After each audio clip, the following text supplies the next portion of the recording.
Now time for the 7 things you'll be talking about today.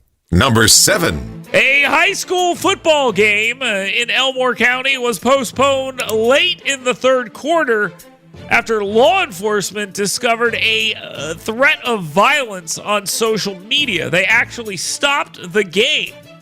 The game was tied at the time, 14-14, and they said, well, they're not sure if they're going to be able to finish this game after all. I don't know what's going on here. I mean, yes, there was a giant brawl at a McDonald's I worked at after a football game one time, and it was a mess. People were jumping through the windows and things like this. But I guess in this case, they're suggesting that people are going to be shooting each other and killing each other because there was a threat to players and spectators.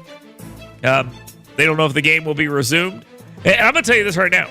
If you got to do this to a football team, maybe they shouldn't be allowed to play games. I'll just throw it out that way. There was a game in Utah canceled for the same reason this weekend. Number 6.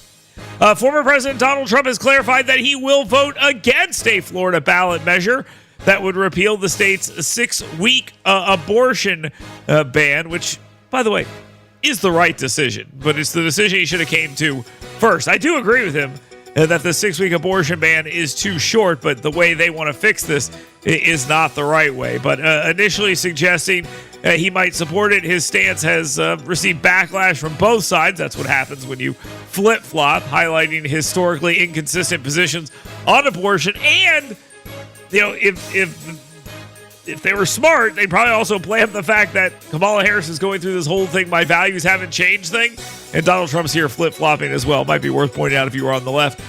Trump expressed correctly that 6 weeks is too short. That is exactly correct. He opposes late-term abortions, which influence his decision to vote no here. He's landed on the right decision.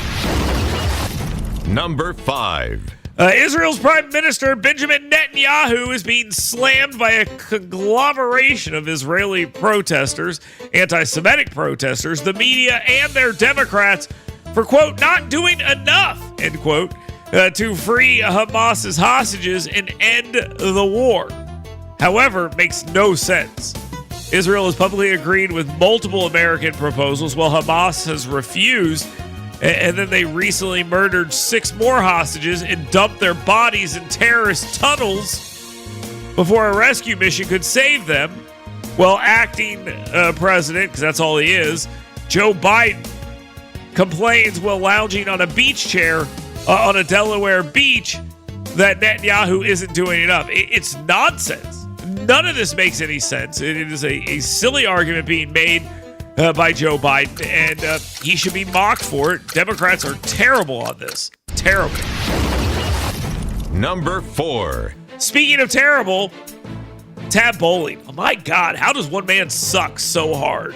Decatur protesters are still ongoing, Decatur protests are still ongoing because Tab Bowling sucks. Yeah, they want him gone, and he has shown so much weakness that I guess they figure if they keep going, they'll eventually get him. He has offered them a deal. He's offered to resign if demonstrations over the police shooting of Steve Perkins stops. Now, during meetings with Perkins' widow and activist groups, Bowling proposed stepping down in exchange for an end to the protest and public comments against him, which is so lame. What a loser. Yet another sign of weakness from the city leadership, further emboldening these things. This protests, I guess, are still ongoing, and Bowling continues to act like the city did something wrong here when it isn't even remotely the case. It's embarrassing. How pathetic. Step down for that. Number 3. Mobile County Sheriff Paul Birch wants to reinstate concealed carry permits for people who will never get them. Yep. That's basically it. Birch is proposing requiring those under 21 to obtain a permit for carrying a concealed weapon, aiming to reduce gun and gang-related violence. You know, I was going to go do this drive-by, but I couldn't get my permit. Shucks. I guess I just won't do it, is apparently what the sheriff thinks is going through the minds of gangbangers. He believes the measure would give law enforcement the authority to seize firearms from young offenders before they are used in crimes. Birch plans to gauge interest among lawmakers, though it's uncertain how this proposal will be received, especially given Alabama's existing permitless carry law. Is it really uncertain how this will be received? Well, here, let me help you out. How about no? No. Number 2. Library issues are still not over. Apparently, this is an every day, every week thing, which goes to show you how much this is still an issue.